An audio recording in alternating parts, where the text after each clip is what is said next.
The Trinamool Tirupati Devasthanam board has said no one has been given a clean sheet in the Tirupati Laddu adulteration case.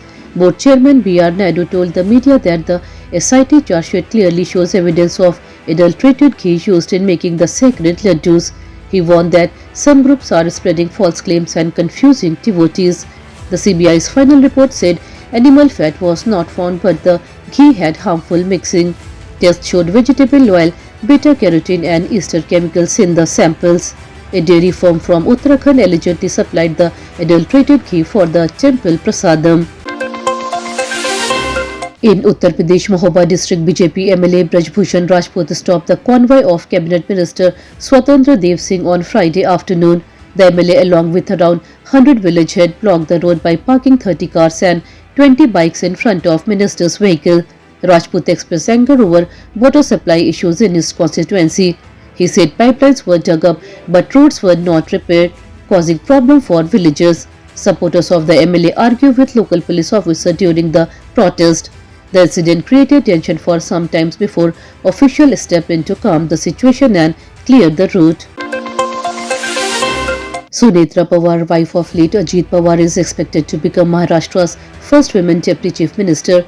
She arrived in Mumbai for a key party meeting where NCP leaders will decide the new legislative party leader. Sunetra Pawar is 62-year-old and is not currently a member of either house of the state legislature. Reports say the official announcement may be made after the meeting, followed by a possible oath ceremony in the evening. Her son Parth Pawar is also present in Mumbai. Party leaders believe her appointment will strengthen unity and send a strong political message in the state. CJ Roy, chairman of the Confident Group, died by suicide during an income tax raid at his office in central Bangalore. The incident happened near Richmond Circle on Friday afternoon around 3:15 p.m. Police said Roy allegedly shot himself while IT officials were conducting searches that had continued for 3 days. After the tragic incident, the officials stopped the raid and left the premises. The police have started an investigation to understand the reason behind the suicide. The sudden event shocked employees and business associates. Authorities are examining documents and statements to find out if financial or personal stress led to this extreme step. A gunfight started between security forces and terrorists in the Dolgam area of Kishtwar district in Jammu and Kashmir on Saturday morning. According to the Army's White Knight Corps, police and CRPF received information about militants hiding in the area. A joint search operation named Trashi 1 was launched and the area was surrounded. As forces moved closer, terrorists opened fire, leading to an encounter. Officials say the operation is still ongoing and reinforcements have been sent. Residents have been advised to stay indoors for safety. Security agencies believe the militants had been hiding in the region for nearly a week before being tracked down.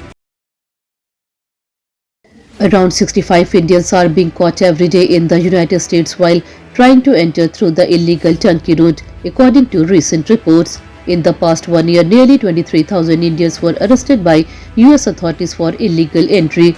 Agents say human smuggling networks are using new paths through countries like Turkey and Dubai, making this route more popular. Many migrants spend large amount of money and face dangerous travel conditions. US officials have increased border security and warned that illegal entry can lead to detention, deportation and long-term bans on legal immigration. The US Justice Department has released millions of pages linked to Jeffrey Epstein case. Reports say Indian film director Meera Nair's name appeared in the documents. Sources clarify that the mention of a name does not mean involvement in any crime. The file includes contact guest list and old event records connected to Epstein. Many public figures from different fields are listed. Legal experts say being named only shows a possible social link, not wrongdoing. Investigation continues as authorities review record to ensure transparency and public awareness. Pakistan's Prime Minister Shehbaz Sharif said it is becoming embarrassing to ask other countries for loans again and again. He said leaders feel their heads stay moved while requesting financial help. According to him, strict conditions from lenders create pressure on the economy and people. He added that Pakistan wants to stand on its own feet through reforms, export and investment. The government's plans to reduce spending and increase revenue. Experts say stable policies, political unity and global support are important for recovery and long-term economic growth. Silver prices saw a major fall in the commodity market on January 30th due to heavy profit booking. On the multi-commodity exchange, silver dropped by 1,06,092 per kilogram by the end of the trading at 11:55 pm. The new price came down to 2,93,801 per kilogram. Just a day earlier, silver was trading at Rs 3,99,893 per kilogram. This means prices fell by more than 26% within one day. Market experts say sudden selling by investors caused this sharp decline. Gold prices also showed weakness. Traders are now watching global trends and currency movements for further direction in precious metal markets.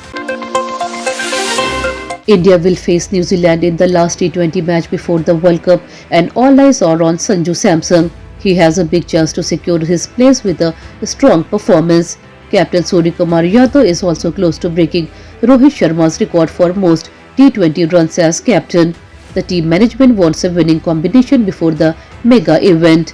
Fans expect an exciting contest as both sides test their bench strength. A victory here will boost confidence and set the tone for the upcoming World Cup challenge.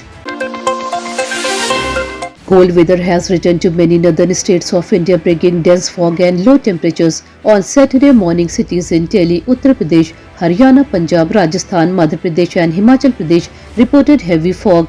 Temperatures in several districts range between 4 to 8 degrees Celsius. In Uttarakhand, Kalapani region, the temperature dropped sharply to minus 35 degrees Celsius, making it one of the coldest places in the country. Weather officials say cold winds from the Himalayas are causing this sudden drop. Travelers face delay due to low visibility. Authorities have advised people to stay warm and take precautions against cold-related illness. That's all for today's bulletin. We'll be back with more updates next time. Until then, this is Tamanna Rizvi signing off. Have a good day.